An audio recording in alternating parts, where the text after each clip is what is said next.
ಚಿತ್ರದುರ್ಗದ ರೇಣುಕಾಸ್ವಾಮಿ ಹತ್ಯೆಯ ಪ್ರಕರಣ. ದರ್ಶನ್, ಪವಿತ್ರ ಗೌಡ ಜೈಲು ಸೇರಿ 2 ವರ್ಷ ಕಳೆದಿದೆ.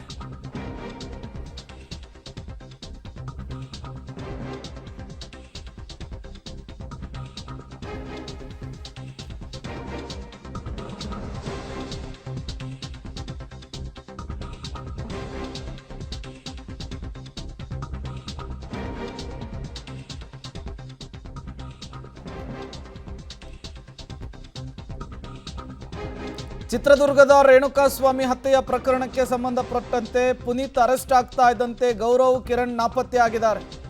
ಕಾಮಾಕ್ಷಿಪಾಳ್ಯ ಪೊಲೀಸರು ಈ ಇಬ್ಬರಿಗಾಗಿ ತೀವ್ರ ಶೋಧವನ್ನು ನಡೆಸ್ತಾ ಇದ್ದಾರೆ. ಈ ಇಬ್ಬರು ಯಾರು ಅಂದರೆ ಗೌರವ್ ಮತ್ತು ಕಿರಣ್. ಒಬ್ಬ ಬಾರ್ನ ಮಾಲೀಕ, ಮತ್ತೊಬ್ಬ ಪುನೀತ್ ಸ್ನೇಹಿತ ಅನ್ನೋದು ಗೊತ್ತಾಗ್ತಾ ಇದೆ. ಈ ಪುನೀತು ತುಮಕೂರು ಮೂಲದವನು, ದರ್ಶನ್ ಅವರ ಅಪ್ಪಟ ಅಭಿಮಾನಿ, ಜೊತೆಗೆ ಡಿ ಕಂಪನಿ ಅನ್ನುವಂತಹ ಫ್ಯಾನ್ ಪೇಜನ್ನು ಹ್ಯಾಂಡ್ಲ್ ಮಾಡ್ತಾ ಇದ್ದವ. ಜೊತೆಗೆ ಇದೇ ರೇಣುಕಾಸ್ವಾಮಿ ಹತ್ಯೆಯ ಪ್ರಕರಣದಲ್ಲಿ ಸಾಕ್ಷಿಯೂ ಕೂಡ ಹೌದು ಈತ ಹೋಗಿ ಚಿತ್ರದುರ್ಗದ ರೇಣುಕಾಸ್ವಾಮಿ ಕೊಲೆ ಪ್ರಕರಣದ ಸಾಕ್ಷಿಯ ಮೇಲೆ ಬೆದರಿಕೆ ಹಾಕುವಂತಹ ಕೆಲಸವನ್ನು ಮಾಡಿ ಈಗ ಅಂಧರಾಗಿದ್ದಾನೆ. ಡೀಟೇಲ್ಸ್ ಕೊಡೋದಕ್ಕೆ ನಾಗೇಶ್ ಸಂಪರ್ಕದಲ್ಲಿ ಜಾಯಿನ್ ಆಗಿದ್ದಾರೆ. ನಾಗೇಶ್, ಈ ಕಡೆ ಪುನೀತ್ ಲಾಕ್ ಆಗ್ತಾ ಇದ್ದ ಹಾಗೆ ಇಬ್ಬರು ಅಪ್ಸ್ಕ್ಯಾಂಡ್ ಆಗೋದಕ್ಕೆ ಕಾರಣ ಏನು ಅಂಥೇಳಿ, ಪುನೀತ್ಗೂ ಇವ್ರಿಗೂ ಇರುವಂತಹ ಲಿಂಕ್ ಏನು ಅಂತ ಇನ್ವೆಸ್ಟಿಗೇಷನ್ ಹೇಗೆ ಸಾಗ್ತಾ ಇದೆ ವಿಚಾರದಲ್ಲಿ?